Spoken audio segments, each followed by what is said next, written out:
My boyfriend of almost 3 years told me a series of white lies that to me seem more serious. Can't tell if I'm overreacting or if this is actually indicative of a bigger problem. My boyfriend and I have been dating for almost 3 years, living together for 2. We have a pretty good relationship, obviously with ups and downs, but we make it work and are happy. A little background on me and my boyfriend.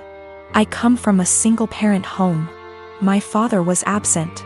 My mother was and is by no means perfect, but she did her best with what she had. We were poor. Life was never easy for us, but we had each other. Since I was pretty young, I've wanted to pay her back someday. I've worked incredibly hard to be able to do so. I help her financially as much as I can and regularly pay her bills //send her cash. I'm also her only living child now, as my brother passed away 5 years ago, which basically left me to help her. I don't care, I love my mother, and the right thing to do is to help her when she needs it. But is stressful. This is relevant because my boyfriend described coming from a somewhat similar past, and it is something we have bonded over. Having the mutual experiences seemed to bring us closer. He told me he also helped his parents financially, and we would often vent to each other about the stress it brings. I am not one to confide in many people, so having someone who I felt like actually understood me was meaningful to me.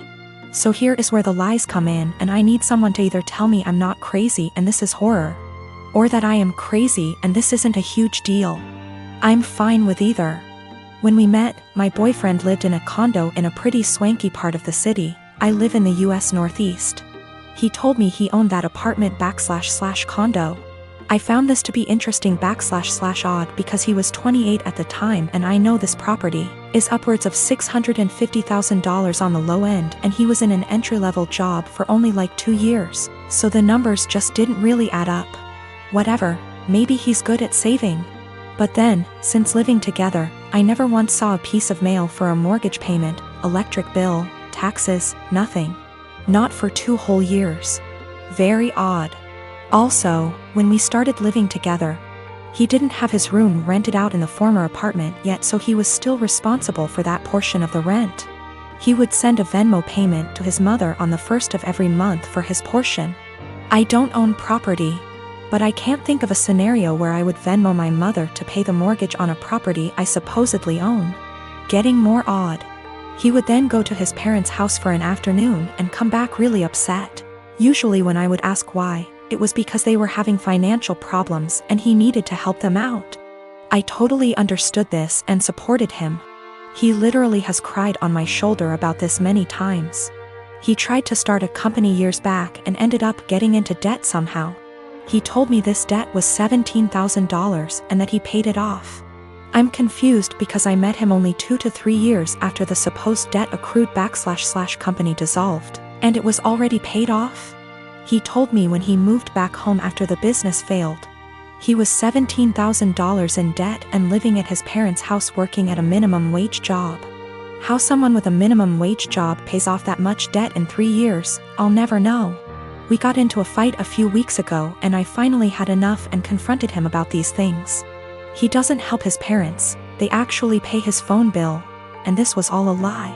He doesn't own that apartment, he didn't pay off that debt from his company.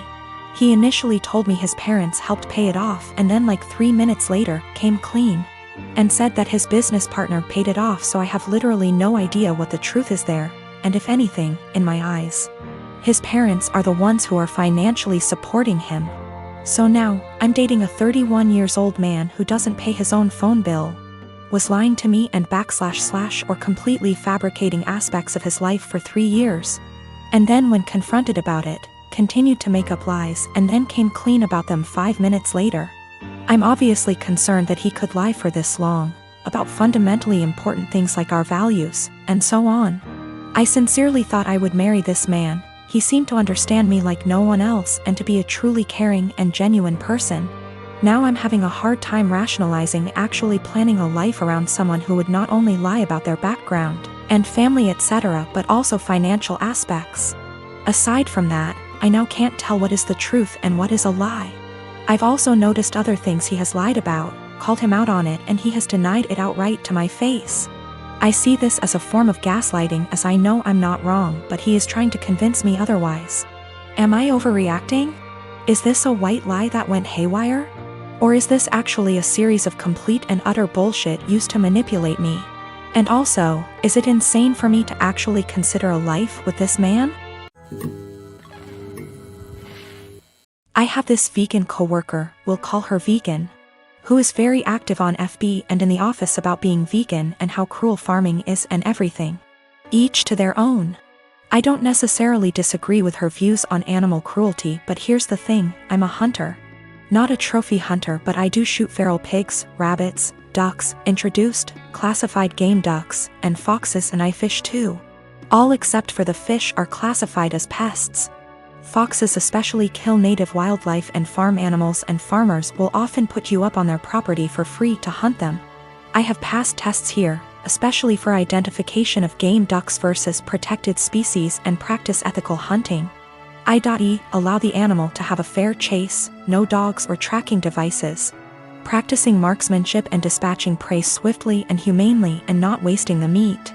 None of that is obviously good enough for Vegan. When she first came onto the team and told everyone she was vegan, I kept my mouth shut about my hunting. I also think she's really intolerant because she preaches to people about how going vegan will help with their various ailments, and always turns up her nose at people heating up meat in microwave.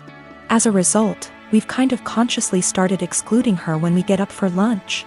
However, last year I started going hunting more regularly with a work friend from another department, whose uncle owns a farm where feral pigs and like are an issue, and he often swings by to have a chat about guns and bows and our next trip. And she found out I was a hunter.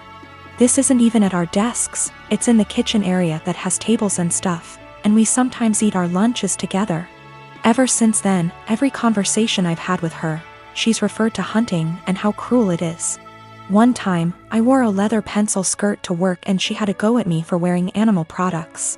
She seems to have singled me because of the fact that I go hunting. My boss has no spine, I've tried talking to him about this. But she just intimidates him and makes it seem like she's been persecuted, and he's backed down from that. She even tried to get a vegan shelf in the fridge and tried to rope in some Hindu vegetarian guys to do that, but they pointed out that they use milk and cheese and honey in their cooking. They also think she's nuts. It's gotten to the point where we go out for drinks on a Friday night at 5 and we never ask her. I don't organize these things, a coworker does, but my boss told me, when I brought it up in one-on-one meeting, that she feels really left out and she seems to think it's my fault because I've been here for longer and I'm somehow poisoning them against her, or something. I have since been conscious of this. If anyone starts conversation about vegan, I just say I don't talk to her unless it's work-related, and she's more than adequate at her job. It's actually become something of a joke or catchphrase. I told my boss I don't organize anything except official events, and she's always been invited. If she's not invited to informal stuff, that's not even organized by me, then that's not my problem. The coworker that doesn't invite her, she managed to piss him off because he's eaten guinea pig, he's from Peru. And she asked him if he'd eaten any of his other pets. For the record, he never ate a guinea pig that was a pet, it's something they eat in Peru. Whenever she brings up hunting or anything, I just point blank ask her there was anything work-related that she wanted to talk about, and if there wasn't, I would start talking to someone else or just walk off. I have asked her multiple times to keep conversations work-related. I never start a conversation with her at all. Most of the time, she pounces when I'm in the kitchen making tea, getting water, or just stretching my legs. One time last week, a group of us were talking and she got up to join the discussion. A horrible silence fell over the group to the point where I just excused myself and went to my desk, and so did a few others. It all came to a head in our team meeting today when our boss, usually at the ends, asks if there's any positive news or celebrations outside of work people want to share, like engagements, marathons, charity appeals, etc., and Vegan sarcastically asked me how many lives I'd taken last weekend. I got annoyed and said her constant badgering me about my hobbies and choice to eat meat was discriminatory and bothersome, and that unless it was work-related, she was not to engage me in conversation otherwise, and told our scribe to put that in the meeting minutes. She seemed a bit shocked by that, and my boss looked uncomfortable but said fair enough. I thought that was the end of that, but right before our boss went to close the meeting, 2 other coworkers also put their hands up and asked Vegan to only engage them in work-related discussions, and that they were also uncomfortable being given non-medical health advice pertaining to their choice to consume meat and their diets. Again, boss looked uncomfortable but asked Vegan to respect their wishes and closed the meeting. Vegan didn't look anyone in the eye after that but headed straight to the bathroom. My boss was trying to get one of the coworkers to see if she was okay. And I think one of them eventually checked up on her, but she was in a cubicle and asked to be left alone. She eventually came out and asked my boss to leave early, which she did. I feel awful now. She embarrassed me in front of my team with the "lives taken" comment, so I pushed back, but I am caught between not wanting her to miserable and not wanting anything to do with her at all. A few of my coworkers and I ended up in a proactive conference call after this with HR, who basically said that always been subjected to unwanted advice and jabs about eating meat was not okay. But some mediation was in order to cut the tension in the workplace. The HR rep then called my boss, who explained what happened in the team meeting and complaints that we'd made one-on-one etc., but then he went into a meeting room and didn't hear the rest of discussion. I don't know what to do, assuming she comes into work tomorrow, or if I should even talk to her at all. I have a lot of family members. I come from a religious community that doesn't believe in the public school system and tends to have a ton of kids. I have an older sister, Julia, a stepbrother, Ron, a stepsister, Molly, a half-brother, Joe, and a half-sister, Lucy. Growing up, all of us were homeschooled. This involved a lot of neglect, lack of textbooks or seasonally appropriate clothes / shoes, unheated house, and sometimes physical abuse. I lived mostly with my mom, but spent weekends with my step-family. Both houses were dysfunctional. My stepmom used to have a severe problem with alcoholism, although she's been better in the last few years. Ron is my best friend and I would be lost without him. We've supported each other through years of hard times. And we discuss a lot how our lives could have been different if we'd been sent to school or generally had a more healthy home life. Obviously, we don't want the same thing for our younger siblings, and don't want to see them struggling in minimum wage jobs while trying to study for a GED the way we're doing. When I went to visit him recently, I found that my stepmom had gone out of the country for an entire week and left the youngest two at the house. Ron and Molly both work. Molly hasn't been doing any homeschooling for about 2 years, and are out of the house for most of the day and night. I tried to help Lucy with her math homework, but she was extremely behind grade level and kept getting distracted because she had to make lunch or do chores. Joe spends all day in his room playing video games and gets no guidance from anyone. I tried to as gently as possible get him to do some reading, but he doesn't understand how serious the situation is, and obviously is having too much fun to care. So I called CPS and reported educational neglect. And obviously everyone knew it was me. And Ron told me that stepmom said I wasn't welcome at the house anymore and to never contact any of them again. Molly is extremely mad at me. She blocked me on Facebook and doesn't have a cell phone where I can reach her.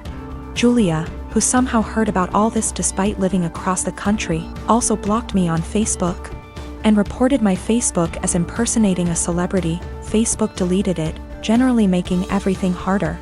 This stings even more because I'm already estranged from my bio mom over my religious beliefs. I now have no family members left, besides Ron, thank bejeebus, who want anything to do with me. I feel like I make enemies everywhere I go. Ron has been saying for years that he can't call CPS, and I guess this is why, but at least he doesn't blame me. He suggested that I try to talk to stepmom once some time has passed, but I would have no idea where to begin. I have looked up career possibilities as a moving military girlfriend, maybe someday wife. My boyfriend really wants me to go with him, but I don't know if it's the best thing for me, career-wise. Currently, I'm in school, going for my bachelor's degree. I only have 2 years left, and after that, I plan on getting into law school.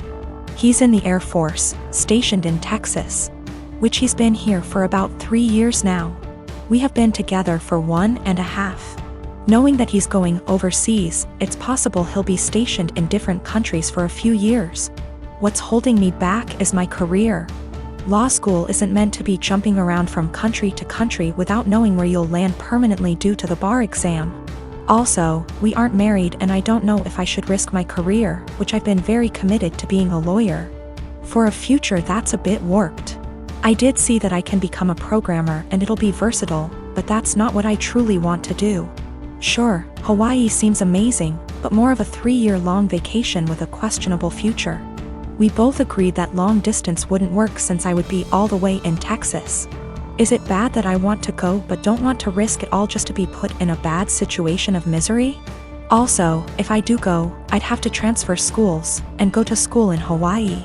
That's already a very high tuition that has to be paid by FAFSA and student loans. Quite frankly, I'm also afraid that I won't be able to sustain myself separately from my boyfriend's income.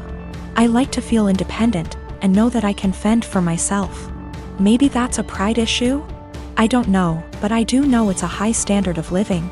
That also adds to the jumble of thoughts. I will also admit, I am fairly close to my parents. In my Hispanic household, we have always been very united. I currently work with them in their small business because it benefits the both of us. I can go to school with a flexible schedule and still make good income, and they have a stable employee. That's something my boyfriend never really knew growing up.